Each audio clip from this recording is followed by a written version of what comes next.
بسم اللہ الرحمن الرحیم۔ معزز سامعین اکرام، رمضان المبارک کے حوالے سے روزے کے کچھ مسائل بیان ہوئے تھے۔ آج انشاءاللہ تراویح کے بارے میں بات ہوگی۔ تراویح سنت مؤکدہ ہیں۔ آپ صلی اللہ علیہ وآلہ وسلم کا ارشاد ہے، صحیح بخاری میں حضرت ابو ہریرہ رضی اللہ تعالی عنہ سے مروی ہے، من قام رمضان ایمانا و احتسابا غفر له ما تقدم من ذنبی، کہ جو بندہ بھی رمضان المبارک میں قیام کرے گا ایمان کی حالت میں اور ثواب کی امید کے ساتھ، تو اس کے گزشتہ گناہ معاف ہو جائیں گے۔ محدثین نے لکھا ہے کہ یہاں قیام سے مراد تراویح ہے۔ حضرت عمر بن مرہ جوہنی رضی اللہ تعالی عنہ سے صحیح ابن حبان میں مروی ہے، وہ فرماتے ہیں کہ ایک شخص نبی کریم صلی اللہ علیہ وآلہ وسلم کی خدمت میں حاضر ہوا اور کچھ اس طرح سے مکالمہ ہوا۔ خلاصہ پیش خدمت ہے، وہ آدمی کہنے لگا کہ اللہ کے رسول صلی اللہ علیہ وآلہ وسلم، اگر میں اللہ رب العالمین کو وحدہ لا شریک مانوں، آپ کو اللہ کا رسول مانوں اور 5 نمازیں وقت پر ادا کروں اور زکوٰۃ بھی ادا کروں،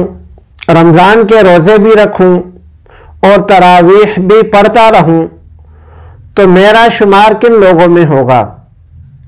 آپ صلی اللہ علیہ وآلہ وسلم نے فرمایا کہ آپ کا شمار پھر صدیقین اور شہداء میں ہوگا۔ اب تراویح کی نماز آپ صلی اللہ علیہ وآلہ وسلم نے اپنی زندگی میں جماعت کے ساتھ چند دن پڑھائی ہے، پھر ایک دن صحابہ کرام رضی اللہ تعالی عنہم انتظار فرماتے رہے، لیکن آپ صلی اللہ علیہ وآلہ وسلم تراویح پڑھانے کے لیے باہر تشریف نہیں لائے۔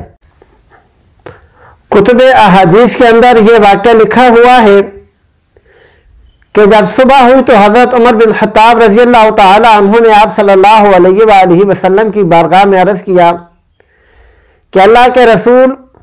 صحابہ اکرام رات کو مسجد میں بیٹھے رہے تراویح کے لیے اور آپ تشریف نہیں لائے۔ تو آپ صلی اللہ علیہ وآلہ وسلم نے فرمایا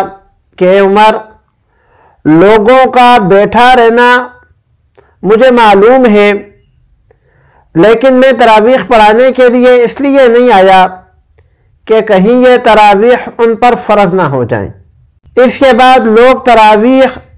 اپنے طور پر پڑھنے لگے یا چھوٹی چھوٹی جماعتیں بنا کر پڑھتے رہے۔ پھر جب حضرت عمر رضی اللہ تعالی عنہ کا دور آیا تو انہوں نے تراویح کی 20 رکعت مقرر کر دیں اور تمام صحابہ اکرام جو اس وقت موجود تھے کسی نے بھی اختلاف رائے نہیں کیا۔ اس طرح حضرت عمر فاروق رضی اللہ تعالی عنہ نے تمام امت مسلمہ کو مسجد میں ایک امام کے پیچھے 20 تراویح پر متفق کر دیا۔ اب دوسرا مسئلہ کہ تراویح اور تہجد، تو یہ دونوں علیحدہ علیحدہ نمازیں ہیں۔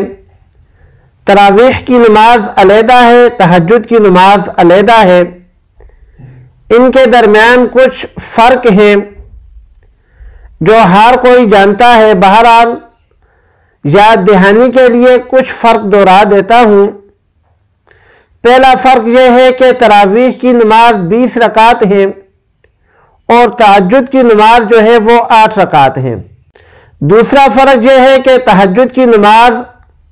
پورا سال ہوتی ہے اور تراویح کی نماز صرف رمضان المبارک میں ہوتی ہے۔ تیسرا فرق یہ ہے کہ تہجد اکیلے اکیلے پڑھے جاتے ہیں اور تراویح جماعت کے ساتھ پڑھی جاتی ہے۔ چوتھا فرق یہ ہے کہ تہجد رات کے آخری حصے میں ہوتے ہیں اور تراویح عشاء کی نماز کے فوراً بعد ہوتی ہیں۔ پانچواں فرق یہ ہے کہ تہجد کے اندر پورا قرآن مجید پڑھنا یا سننا مسنون نہیں ہے، اور تراویح کے اندر پورا قرآن مجید پڑھنا یا سننا یہ مسنون عمل ہے۔ یہ 5 بنیادی فرق ہیں تراویح کے اندر اور تہجد کے اندر، کہ تراویح جو ہے 20 رکعت یہ علیحدہ سنت ہے، اور قرآن مجید اس میں پورا سننا یا سنانا یہ علیحدہ سنت ہے۔ تراویح کے اندر بلا عذر 4 رکعتیں اکٹھی پڑھنا یہ مناسب نہیں ہے، بلکہ 2 رکعتیں کر کے 10 سلاموں کے ساتھ 20 رکعت نماز تراویح مکمل کر لی جائے۔ 4 تراویح کے بعد بیٹھنا تھوڑی دیر یہ سنت اور مستحب عمل ہے۔ اب یہ جو تھوڑی دیر بیٹھیں گے تو اس میں پڑھنا کیا ہے یا خاموش بیٹھنا ہے، تو دونوں صورتیں جائز ہیں، خاموش بیٹھنا بھی جائز ہے، ذکر اذکار تسبیحات استغفار وغیرہ بھی جائز ہے، اور مروجہ جو صلاۃ التسبیح ہے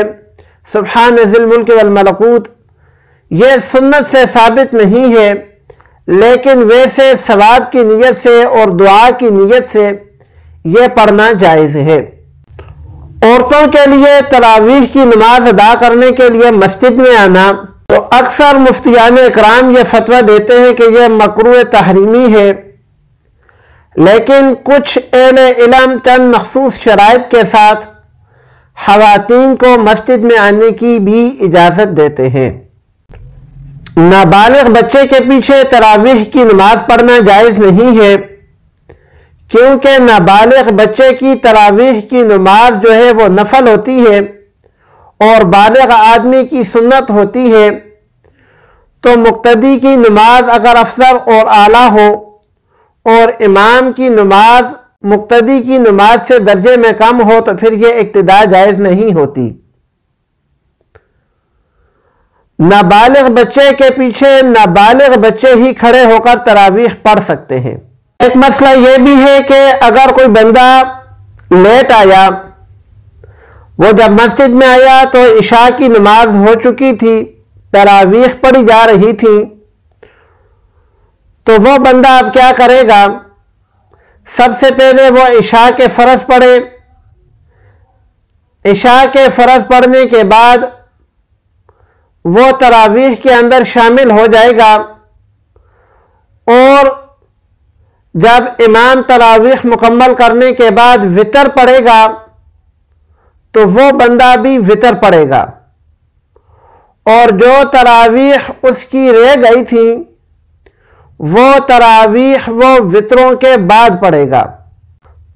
عشاء کی سنتیں جو ہیں وہ فرضوں کے ساتھ اس نے پڑھ لینی ہیں۔ تراویح کھڑے ہو کر پڑھنا سنت ہے، تاہم کسی عذر کی وجہ سے اگر کوئی بندہ بیٹھ کر پڑھتا ہے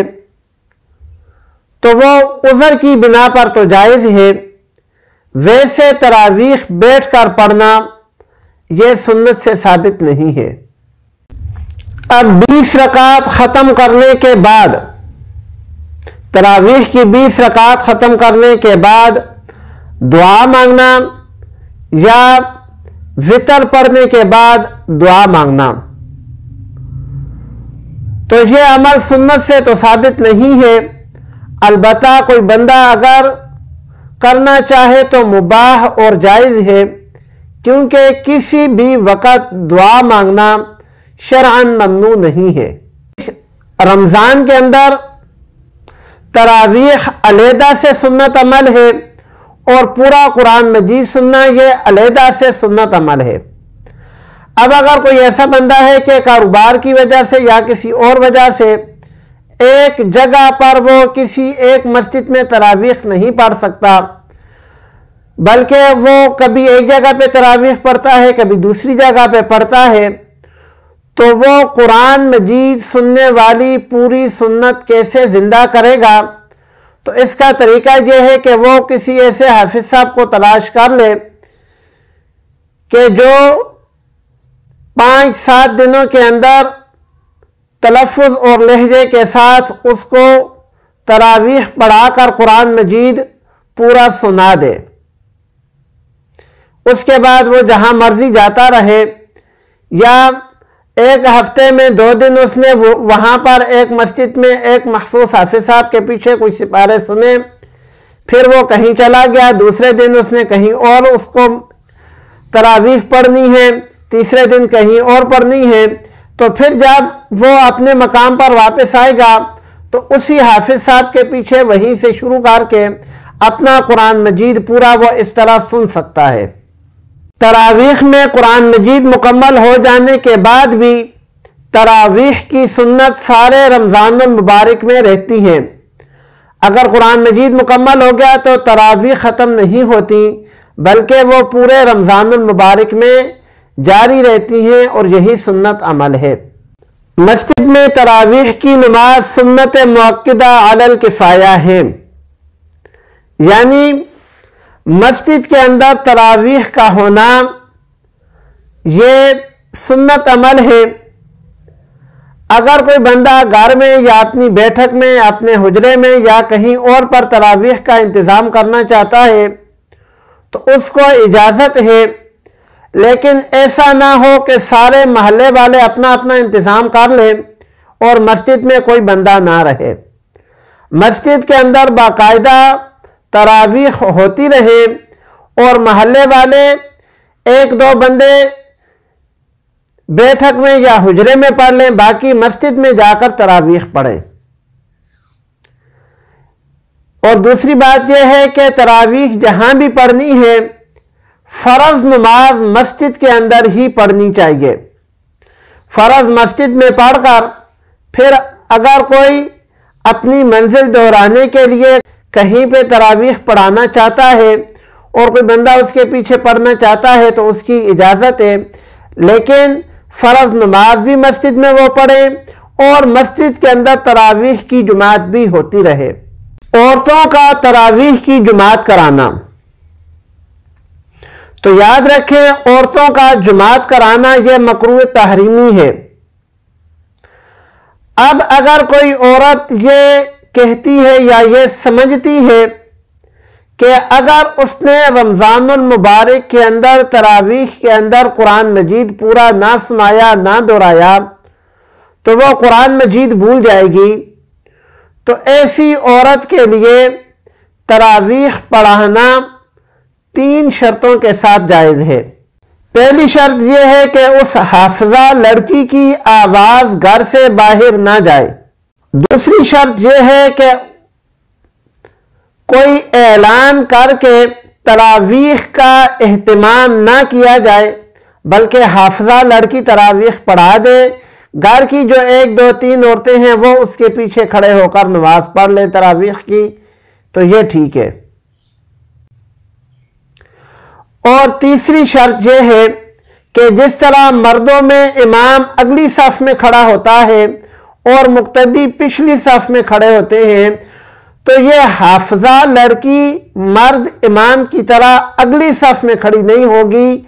بلکہ عورتوں سے کچھ تھوڑا سا آگے ہو جائے گی،